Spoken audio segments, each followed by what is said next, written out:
So I was out and about, went to Monticello, and I thought, I'll go by and see where my dad went to school, where they sent him to straighten him up, be all tough. This is called Fork Union Military Academy. I thought, well, I'll just stop by and check it out. I was kind of surprised nobody was at the gate to check my ID, but it is a small town. I was on the Army base and they had to do all that. They'd run a background check. I don't know what my dad remembers because he's 86 now, so he went probably 70 years ago. Nobody's outside. I don't know where they all went.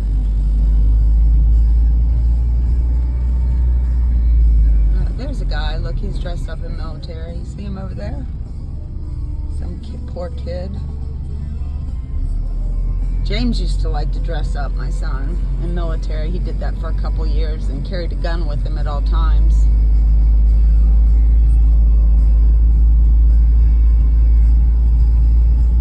Let's see what this building is. It's the Ten Commandments. Oh, it's Christian. I didn't know it's Christian. This is Hatcher Hall. I don't know where all the students are. It might be, I don't know. I'm not going to go in somewhere that I may not be welcome. Oh, visitor parking. Here we go. There's a kid. Let's get out. You girls want to get out for a minute? Come on.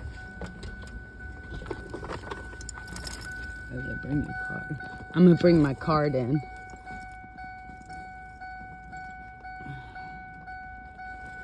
All right, you want to get out too, Belly Boo? Come on, get out. Come on, you can do it. Come on, old lady. There you go.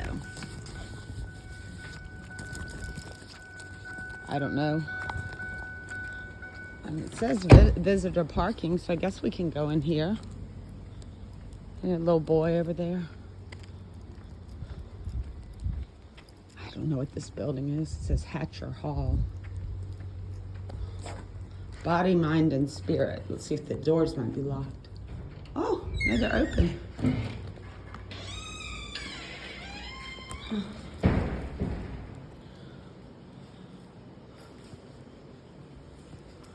Here's the door. Nobody's there. This school's gotten a lot more expensive, too. Let's go in here.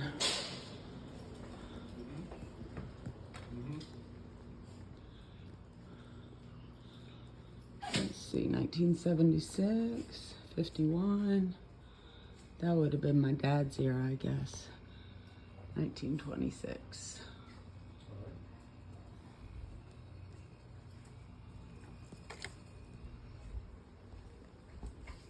Correct, yes.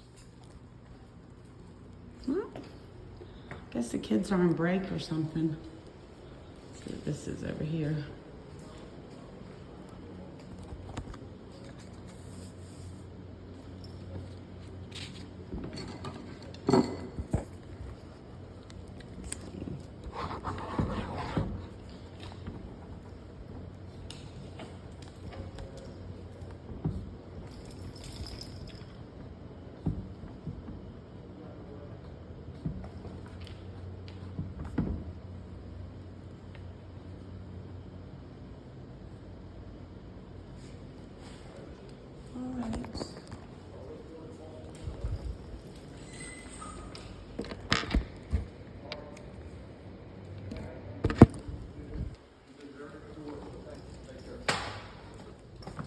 How are you, sir? My dad went here. I just had to stop by and check it out. Great. You just coming through the area? Or? I was. I went through Monticello. And wonderful. I'm actually from the VMFA, so I just want to make sure you guys, this is a piece they have. Oh, thank you. Bring your boys on the bus and let we, them have a... We actually do is we use, every alumni weekend, we take a group of alumni down there also. Oh, good. Yeah, it's nice. When was your dad here?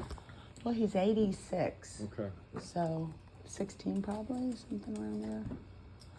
I've never been here, and I was like, I wanted to see it, you know, because my dad had a good experience here. Good. I'm glad you did. This is probably the building he would have gone into. This building would have been here And the other building that would have been here at that time is the chapel. I don't want to take your time up, but I do every time. I live in Petersburg now, and every time I see a service person, I thank them so much for the arts. Because we couldn't have arts without the service, you know? My dad always said communism comes in, then they kill the artists. That's true. Well, you keep up the good work, Well, sir. thanks, ma'am. Thank you for coming in. Hey, guys. Ma'am, is this yours? Oh, puppy. Yeah, she got my paints. The turpentine got you. We just went to my veterinarian in Bucky. What I want to do is have a big concert. It's a world preschool. It's a peace school, small school, and outside the capital cities of the world. And that also will include our council, which will then have a voice. You know, maybe giving creative ideas on how to avoid warfare. Because, you know, artists, we don't want war. We want peace and love. I always say, well, you know, but to have peace, you also have to have. Something to enforce it. I don't think world peace is possible, but I do think that maybe in the future, if we get more democracies around the world, that we could have more peace and less war. Shot. Yeah.